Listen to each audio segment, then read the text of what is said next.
welcome to CEC Gurukul lecture. In continuation with the series on economic sociology, in today's lecture we are going to discuss on distribution and redistribution. And for the discussion we are going to refer to Peterson's chapter Distribution and Redistribution in a Handbook of Economic Anthropology. In this chapter, Peterson examines how societies allocate and reallocate resources, focusing on both market driven and socially embedded forms of exchange. So, economic exchange has been integral to all society. In earlier forms of simple society or kin based society, the modes of exchange were more in terms of the reciprocity, that is you give and take. And if we refer to Malinowski's studies of the Kula, these are all economic process. And later the market comes in, capitalist form of societies comes in, where the forms of exchange becomes both formal and informal, and the state becomes an important institution to regulate the economic process.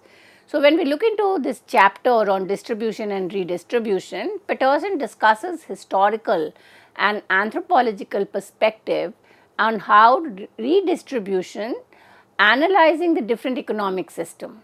And what are the different economic system? The capitalist, communal and state controlled. Here basically the focus is on the modes of production. So, in a communal modes of production there is a collective ownership, and then we move to a capitalist where the private ownership of property increases, and then we come to a state control where much of the regulation is in the hands of the state. So, Peterson uses the concept of redistribution as a window into understanding changing nature of political authority and state formation.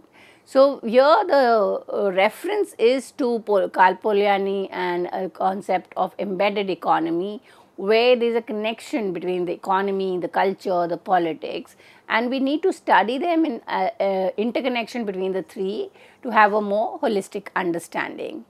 So, Peterson explores how system of redistribution evolved alongside the increasing complexity of human societies, especially as they transit from tribal forms of organization to early state. So, tribal society have been described in anthropology as simple society. Why as a simple society? Because there is an absence of a state and they were all the economy, political relationship were also kin based. But how as the economy transforms and the political institution comes in, there is a change in terms of the relationship between the members of the society, and the social relation or the social structure becomes more complex. The main argument of Peterson is that redistribution was central to the emergence and consolidation of state power. In tribal society, especially chiefdoms and complex tribe, redistribution took the form of centralized collection and reallocation of resources. So, where there was a chief, all the product would kind of be under the control of the chief, and the chief would then decide to give redistribute the product. Here, goods were gathered from various households and were redistributed back to the community. Then we see the transformation taking place with the formation of tributary societies, and this is an evolution from a tribal form. So, tribals are more simple, a little bit of complex by looking into the tributary society. In this mode of production, the state emerges as a distinct institution capable of extracting surplus from the producers, typically peasants, through tribute, taxation or labor obligations. So, if you look into the colonial rulers, they were extracting taxes from the producers. So, it kind of becomes a tributary form of state. And then the third transition comes in with the capitalist society. The nature of the state changes. The state is an important political institution, but it is not coercing, it is not exerting power to extract from the people. The state no longer operates primarily through direct extraction of surplus, but rather creates and maintains the condition for capital accumulation. So, we will be looking into this distribution and how this distribution shifts with the change in economy and the political system. So, distribution, if we look into it as economic process, is not merely economic. It was a mechanism for building loyalty, asserting authority and establishing status hierarchy. By being the node through which wealth flowed, the chief or leader could symbolically and materially reinforce their position as the head of the social and political order.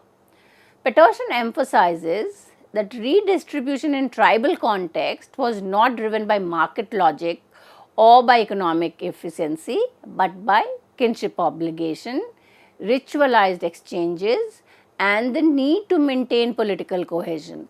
So, a lot of gifts were given to the chief, not in order to kind of have surplus value or to gain monetary, but to ensure that there was a cordial relationship between the chief, and therefore lot of distribution in tribal society were not purely economic.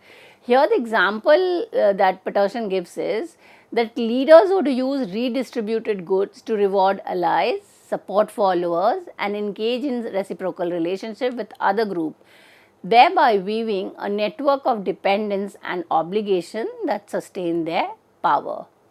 As society becomes more stratified and complex, this system of redistribution becomes increasingly institutionalized. The development of early states require more formal mechanism to maintain surplus, and redistribution transformed from an interpersonal or kin-based system into a bureaucratized political economic structure. So, basically by looking at redistribution and distribution, Peterson is trying to look into how distribution as a process, economic process, led to the emergence of state as a political institution. So, there is a connect between the kin-based society to distribution as an economic process and emergence of state as a political institution. So, with the transformation in the society, with the emergence of say stratified society, a ranked hierarchy ranked society, leaders now employed scribes, tax collectors and military force to extract goods and use those goods to support armies, build infrastructure or fund religious institutions. Thus, Peterson argues the emergence of the state is intimately tied to the logic of redistribution.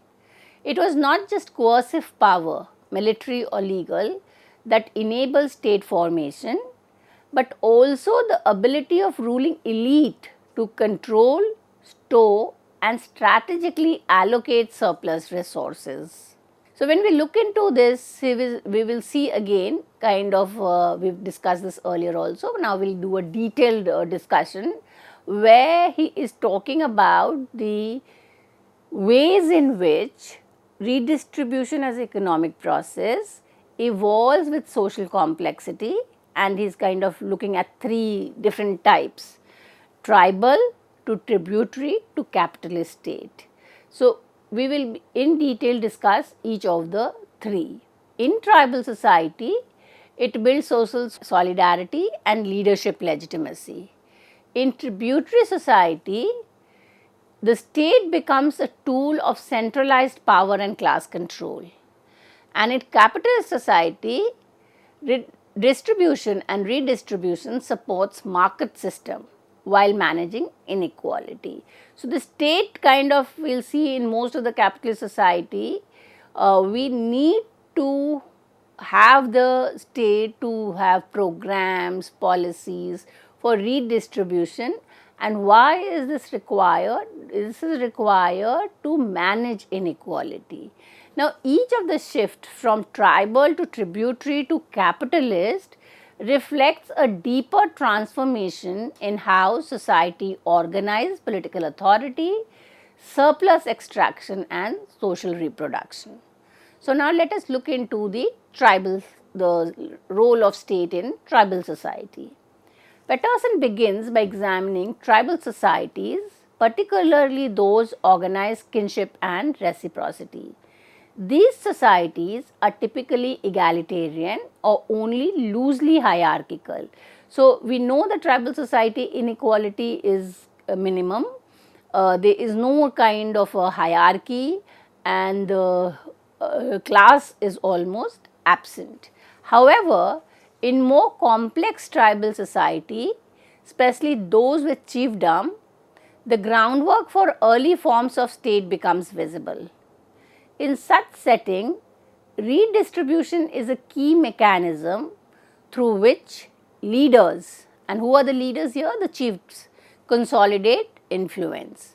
The chief accumulates goods from the kin group or subordinate communities and then redistribute them in public events, feast or ritual.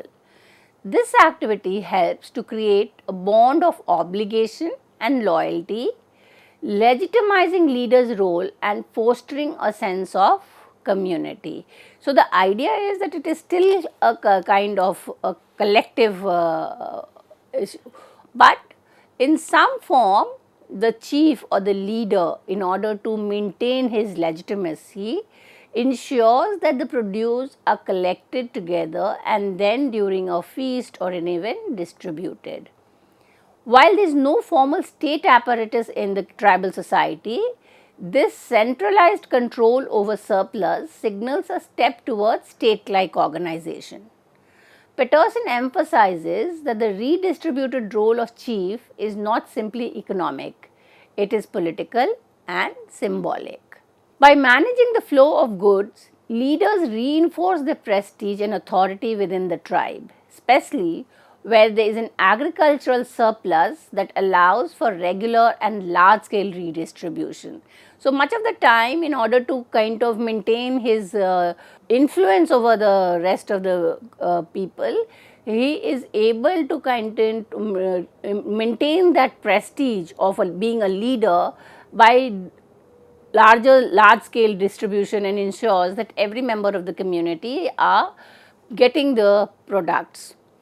Peterson draws from the classical ethnographic example of Polynesian chiefdom, where redistribution was conducted through public feast and ceremonial exchange. The chief would collect goods from the subject and then redistribute during large event. This process served to affirm the chief's generosity, reinforce loyalty and status hierarchy, and maintain social integration. The second example is from the Hawaiian chiefdom, and where the elite appropriated large amount of surplus and controlled labor and land, demonstrating a move towards stratification and early state formation. The surplus enabled chief to sponsor monumental construction, mobilize labor for warfare, and conduct large scale ceremony functions that prefigure those of a centralized state. Now, the second that Peterson talks about is the tributary state and the tributary modes of production. Samir Amin coined the term tributary state to describe pre-capitalist society where labor and goods were extracted politically rather than through market mechanism. Early civilization across Europe, Asia, Africa and America operated under this model. Now, he gives us some of the key features or characteristic of tributary states, and many of the tributary states, as we have already discussed earlier, were kin organized community, and they were kind of despite the absence of state, the chiefs took on the role of collecting and imposing the central authority. The state intervenes in local production, but relies on these communities for survival. The third feature is that these states struggle to reorganize production beyond kinship structure, keeping traditional system intact while exerting control. Fourth, tributary society produce goods for use rather than exchange, meaning both producer and the ruling class consume rather than trade their product. Fifth, tribute is not always extracted by force. Direct producers may agree to extraction, especially under threat. Sixth characteristic of tributary state, since exploitation defines class-based society, Resistance is an inevitable response, making class conflict fundamental. 7.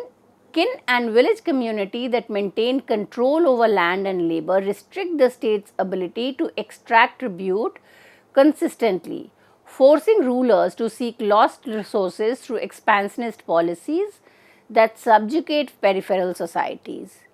8. Merchant class often operate at the edge of tributary states, facilitating trade.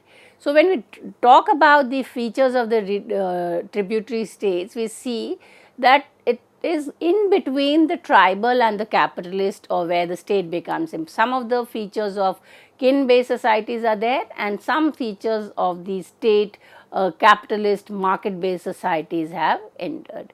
Again, Patterson uses an ethnographic example of the Inca Empire.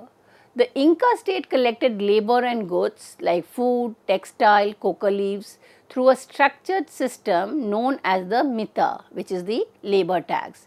These goods were stored in state warehouse and redistributed to soldiers, laborers and population in need, such as during famines or military campaign.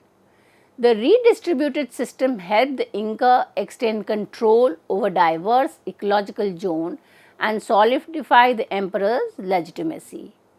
Importantly, redistribution under the Inca was highly centralized and bureaucratized. The state controlled both the collection and dispersal of resources, which allowed it to sustain a large administrative apparatus, coordinate military operation and maintain loyalty across a vast territory. Patterson uses the Inca case to show how redistribution becomes a mechanism of state power, turning economic flows into political domination. Now, we come to the discussion of third type, which is the capitalist society. In capitalist societies, wealth is transferred through various forms of distribution and redistribution beyond market transaction. Stephen Goodman highlights three key levels. One is social celebration. Goods are exchanged at bridal showers, wedding, birthday, graduation and other communal events. Charitable giving, people contribute time, service or money to charities and foundations. Food sharing, gatherers like potluck, dinners, picnics strengthen social and interpersonal ties through shared meals. Now, when we look into this redistributive mechanism, these mechanisms are essential to maintain labor productivity, manage social discontent and regulating inequality, especially in the face of capitalist boom and bust cycle. So, much of the discussion when we talk about capitalist modes of production and redistribution, most of the discussion talks about appropriation and inequality and alienation. Here Patterson is showing us the other side, where there are certain non-economic redistributive mechanism which are kind of functioning in the capitalist based market based society. So, market is not always economic or natural. There are a lot of things which are happening which is required for productivity and also to kind of keep the morals of the workers high. So, the difference is that redistribution now supports labor market, stabilize consumption and ensure minimal level of social security rather than reinforce kin ties or sustain a religious or a chiefly society. Thus, redistribution does not disappear. So, when we say that the state has come in and it's kind of controlling production and distribution, it's not that redistribution had totally disappeared from the capitalist society, only that it takes on new forms, primarily administered through the state. Though market exchanges becomes the dominant form of economic interaction, the state continues to play a major role in regulating economic relation and redistributing resources. So, when we kind of one of the methods of redistribution of resources is in the forms of taxes.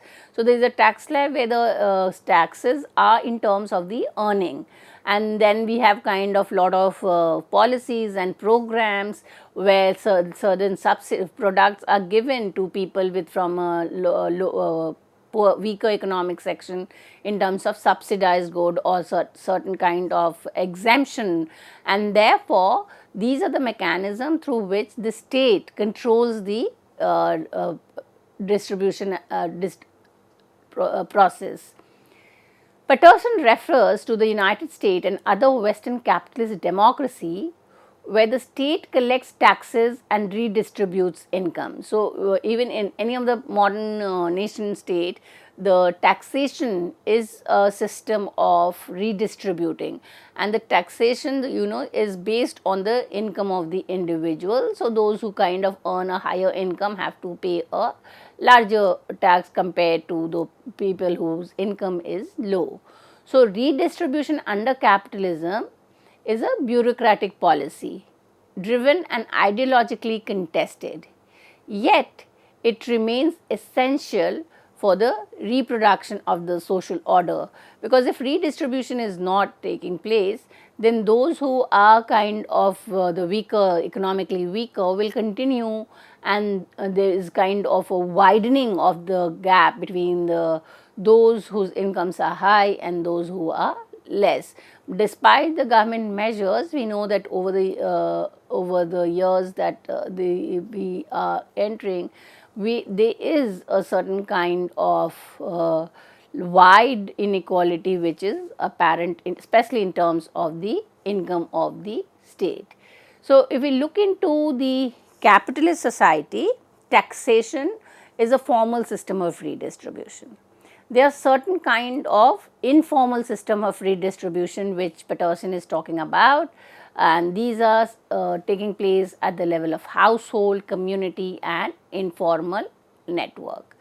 These are not institutionalized by the state, but they play a crucial role in how people survive, adapt and respond to inequality, especially in contexts where the state support is limited or absent. And the examples of informal redistribution are family support systems such as sending remittance to relatives, sharing housing or pooling childcare, community-based networks like church groups, neighborhood association or mutual aid collective that distribute food, cash or labor in times of need. So, any time when there is a drought or there is a flood or there is any kind of a crisis, we know that there are certain collectives like associations or non-governmental organizations which comes together to collect food, clothing and other necessity and distribute. So, if we kind of say that the collectivity is absent in a capitalist based society, it would be incorrect. And the third form of informal system of redistribution is underground informal economy, including barter, off the books labor or informal trade network such as street vendors, domestic workers. So, informal redistribution is there in the capitalist based society, and they emerge from below to fill the void left by the market and increasingly by the weakening of the state.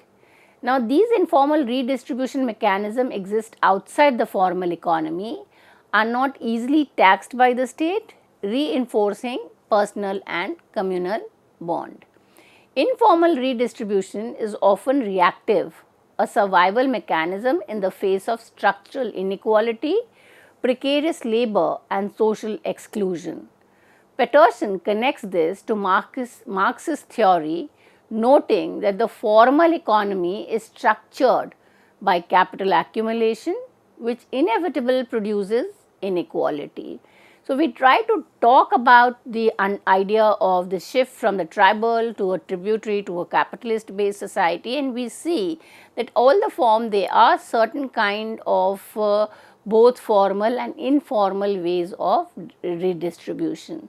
So, market mechanisms are not natural, but historically contingent and socially constructed.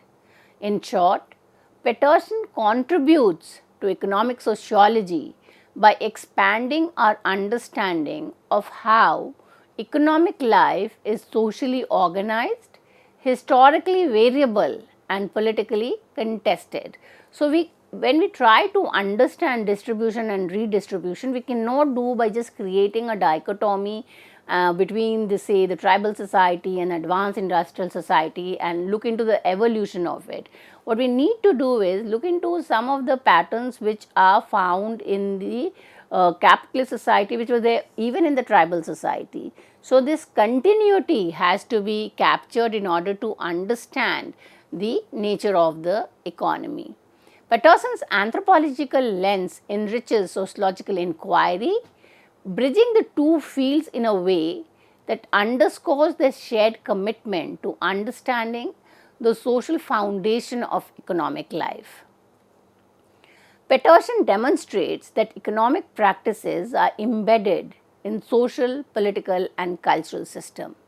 His work underscores that economic action is always shaped by social relationship and institutional context, and this is the significance of the discipline of economic sociology, where the focus is not to just study the economy in itself, but to understand how there is a interconnection between the economy and the society, and whatever transformation is taking place is not only evolutionary, it is kind of becoming more complex, and this complexity has to be studied in the sense of two ways. So, when we look into distribution and redistribution, redistribution is not merely economic. So, we have seen through the discussion and from the ethnographic examples given by Peterson that redistribution in any of the society, whether it's a simple society or a advanced capitalist society, it works or it's a mechanism of power, legitimacy and social control. So, economic systems reflect and reproduce moral and ideological framework.